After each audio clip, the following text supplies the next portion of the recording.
Hello everyone, this is your TA Ian. I'm here to kind of guide you through the first spark and flame exercise. And when you open Illustrator for the first time, this is what you should be seeing. It's a screen looking like this. What we'll want to do to get started, so we come over here to New File, want to click it, and we'll want to input our canvas size or artboard size. So we'll set it to 11 by 16 inches. Once you have that, the other setting to check is raster effects, and make sure it's set to high, 300 ppi, pixels per inch, and hit create.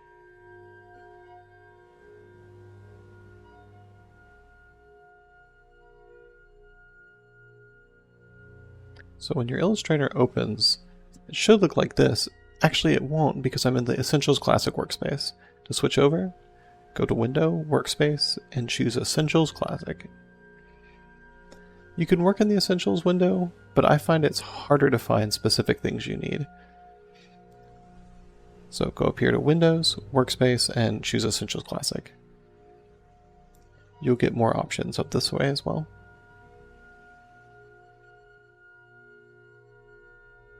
Today we'll be working with vector tools inside of Illustrator.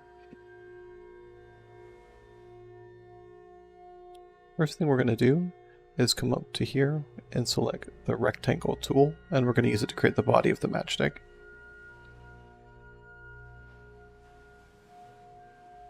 Select the rectangle by left clicking on it. If you right click, you'll get a list of options that show the other shape tools, but we're going to stick with rectangle for right now. At the top you have two options. You have the fill, that'll be the color that fills the shape, and then you have your stroke color, and that'll be the color that outlines the stroke. I'll probably play around with the fill later and choose my colors later, so for right now I'm going to choose this red slash, which will make it transparent with no opacity. So to draw the box, I'm going to left click and drag. Something like about this size should be good.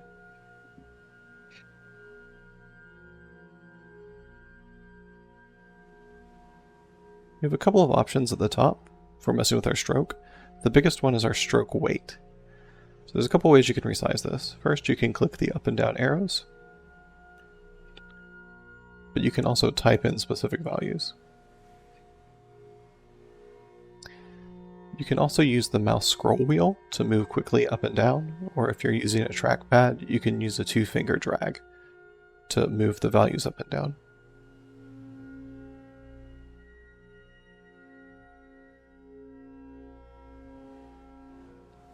Once you're done working, if you left click, it'll try to draw another rectangle. So to get out of it, I usually choose the base selection tool. You can see the shortcut is V, and then click anywhere on your canvas.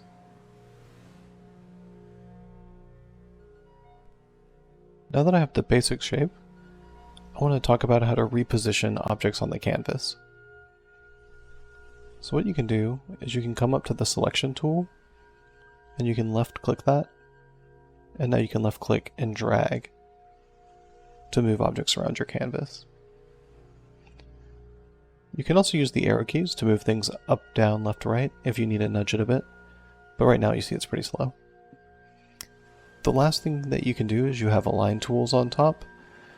So if I wanted to put it in the center of my canvas, I could click horizontal and vertical align.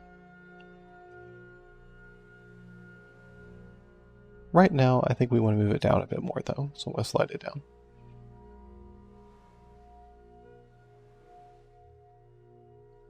The next thing I think I want to do is start drawing the fire, and to do that we're going to use the pin tool. It's a tool that we'll use a lot in Illustrator.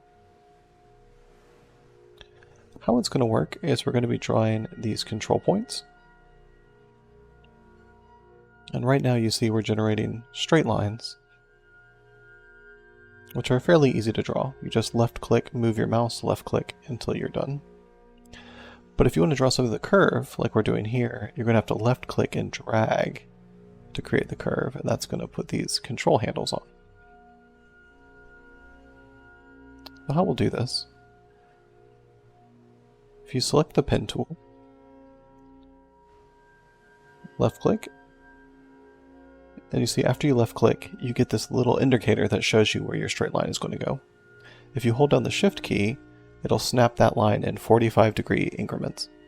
So you can draw nice straight lines that way. Click. Something to keep in mind when you do this, that if you intersect, you'll get a guide line, so you can make nice even lines that line up very quickly. So it'll make you a perfect shape.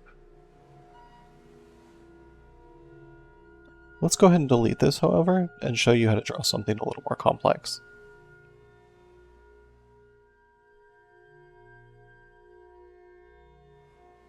So now I'll left click and hold down to drag out a control handle.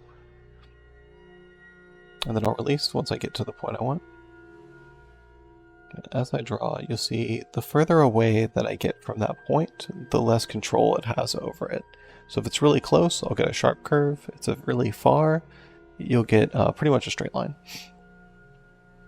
So we'll go here, and we'll click and drag. Alright, we'll go here, and we'll hold down left click and drag. We'll go up here, left click and drag. And this is an interesting case. So let's say I want a tight point, but you see I've kind of got this curve over because the control point's thrown away. If I hover over it and click the caret key, you'll see that handle that was on top will now can be dragged down below.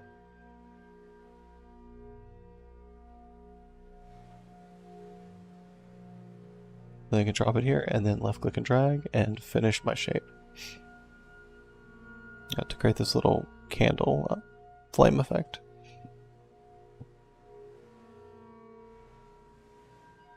So you see I have both gradual curves and a pointed shape at the top.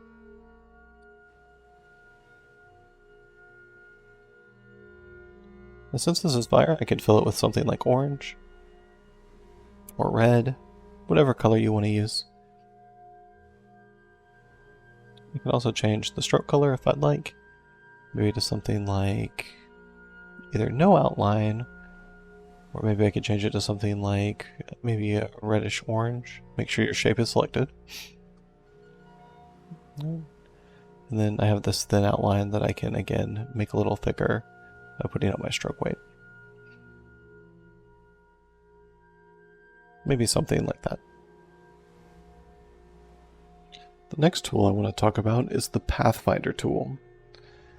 This is a very useful tool that you'll probably be using a lot through your time in Illustrator. So by itself, the pen tool is a good drawing tool, but some shapes are hard to draw. A great example of this is maybe something like a perfect circle. So if you grab the pen tool, you kind of have to guess where your control points are going to go. You may have used too much, you know, like this. I've kind of squished the side. It doesn't look super great. So not nearly a perfect circle. So a much easier thing to do is use something like the ellipse tool and drag this out and use this to cut out or add to a shape.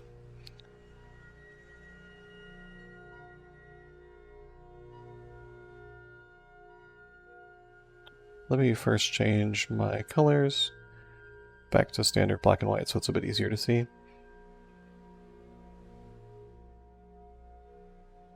But first I'll draw a circle. Just a note about drawing out shapes, you see it's going to drag from left to right. If you want to change that,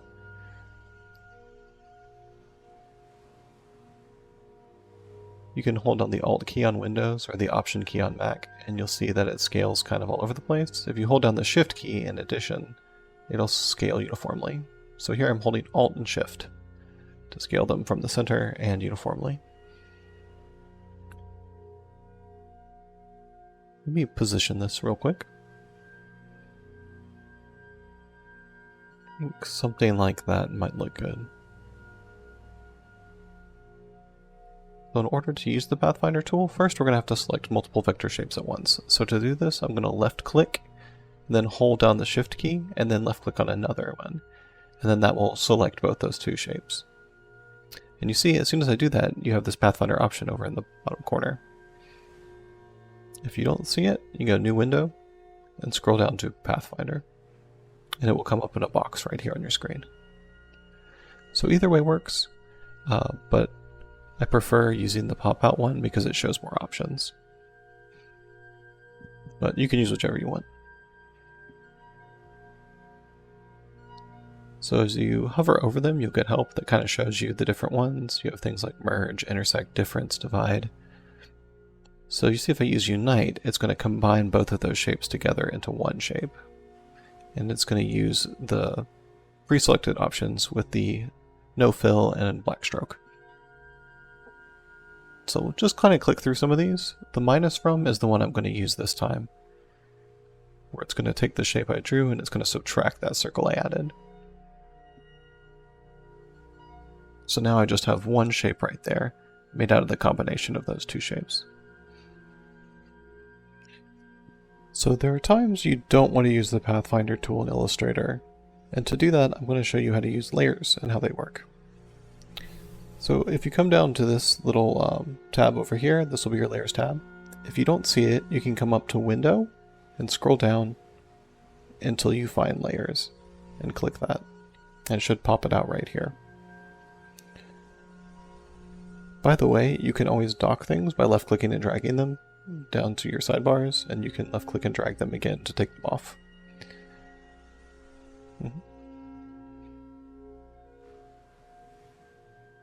But the layers will pop up like this. So you look and if you look in my layers, you already see we have two. You can toggle the eye to change visibility. You can toggle the locks to lock the layers so they can't be edited. Or you can toggle the circle to select the vector shapes you're working with or want to select. Also, it will also show it's selected if you're trying to find what's selected currently. Layers are very useful because you can change the order of whether things are on top or on bottom in your Illustrator file. So what I'm going to do here is draw in the match head, and I'll do that by going to the Shapes tool, and I can right click and then select my rounded rectangle tool. Then I'll left click and drag. So I now have this rounded off rectangle. It has a few options for itself. Up in the corner here, you can choose the corner type and you can choose the corner radius. So I can make a sharper or more rounded corners.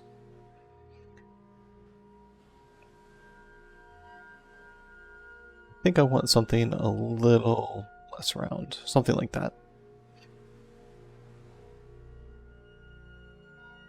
And then I can always edit it, of course, in drawing it and put it at the size and thickness I want. Then go back to my cursor by hitting V or selecting it. And you can left click and drag to select both simultaneously, and then I can align them with a horizontal align center. All of these are different align tools, but we're going to use this one. Now it lines up perfectly right down the center.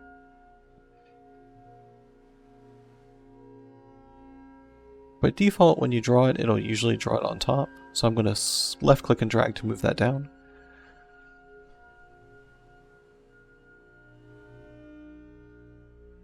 So let me add some color to it. We'll make it like a dark gray. And you see that since this is on the bottom, you can see the other shapes overlapping it on top.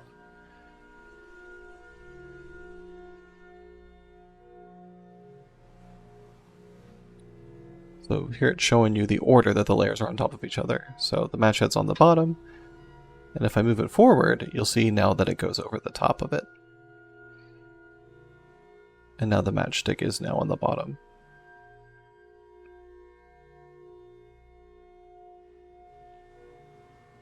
You can always left click and drag to reorder them.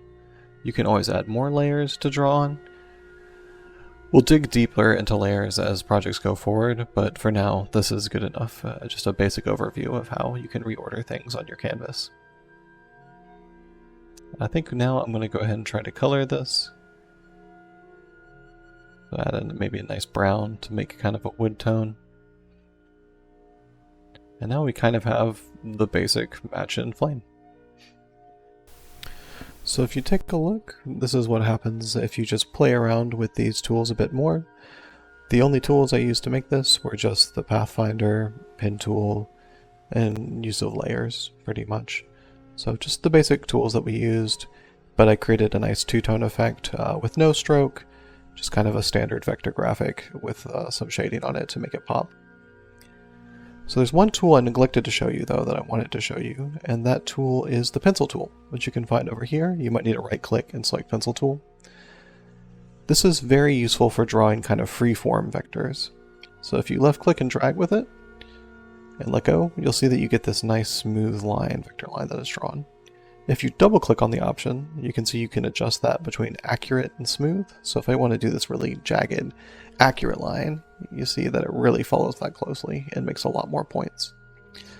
So you can play with this, adjust it to be smooth or more accurate, depending on what you need. But if you want it to be smooth, if you want to smooth out a jittery line afterwards, you can come up here and right click and choose the smooth tool. If you come up here and trace it, just take your time. Doesn't have to be perfect, as you can tell.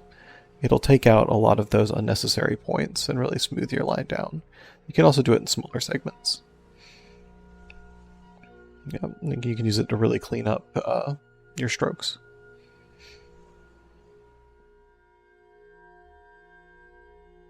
So I think that's everything. Just keep playing around with your illustration, and just till you find an experiment that you're happy with. I think that'll complete this first tutorial. Tune in next time for more stuff that we're doing.